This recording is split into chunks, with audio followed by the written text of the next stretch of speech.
The amount banks will repay on May 21 is more than this week's repayments of €3.365 billion, and above the €3.5 billion forecast in a Reuters poll.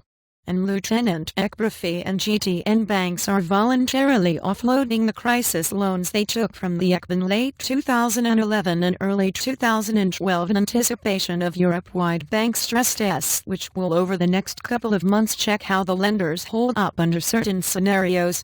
And the tests are part of a broader balance sheet review done by ECB before it takes over as bank supervisor in November. And the repayments have reduced the amount of spare cash in the system to levels that have started to put upward pressure on overnight bank-to-bank lending rates.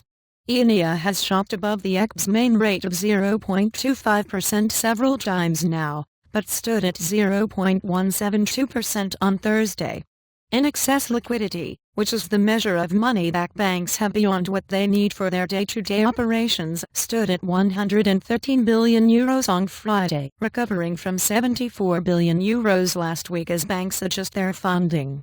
And ECB President Mario Draghi pointed out last week that recent volatility in short-term money market rates had not spilled over into the medium term and that more liquidity in the EONIA market was to some extent a positive sign as banks were going back to the market and fragmentation was receding.